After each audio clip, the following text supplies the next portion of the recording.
গতকাল রাত্রিবেলা আমাদের কাছে একটা ইনফরমেশন আছে কিছু স্টাফ লঙ্কাপাড়া স্কুল কলেজে মজুদ আছে। এই খবরের ভিত্তিতে OC Ramnagar outpost inspector Debabrata বিশ্বাস সহ স্টাফ এই জায়গাতে গিয়ে রেড করে টোটাল 20 কার্টুন স্কাপ উদ্ধার করে এবং যার মধ্যে 500 বোতল স্কাপ ছিল, যার বাজার মূল্য অনুমান 1.5 লক্ষ টাকার হবে।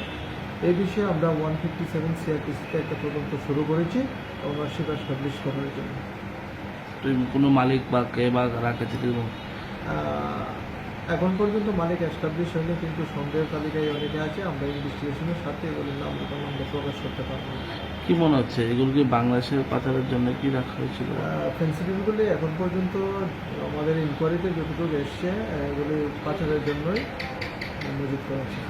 আচ্ছা, প্রায় সময় দেখা যায় লঙ্কাপুর এলাকায় এরকমভাবে স্কোপ বা বিভিন্ন নেশা জিনিস পাওয়া যাচ্ছে। সেই বিষয়ে শহরের উপর দিয়ে তো সেইগুলি যাওয়ার কথা, কিন্তু সেই বিষয়ে আপনি যেহেতু আপনার দায়িত্বে রয়েছে এলাকা, আপনি সেই বিষয়ে কোনো ব্যবস্থা নেবেন? এখন কোনো চিন্তা ভাবনা করেছেন? আমাদের ভেহিকেল চেকিং প্রত্যেকটা এলাকাতেই চলছে। বটতলা, রামনগর সহ থানা এলাকাতে আমরা time to time vehicle checking করছি। এর মধ্যেও আমরা কিছুদিন আগেও একটা বাইক সহ 10 কেজি গাঁজা আমরা আটক করতে সক্ষম হয়েছি। তাছাড়া কিছুদিন আগেও আমাদের একটা গাঁজা বিরোধী অভিযান করে টোটাল আমরা 36 কেজি গাঁজা উদ্ধার করেছি, যেগুলো পাচারের উদ্দেশ্যে রাখা ছিল। আমাদের চেষ্টা থাকবে এগুলি ধরার জন্য।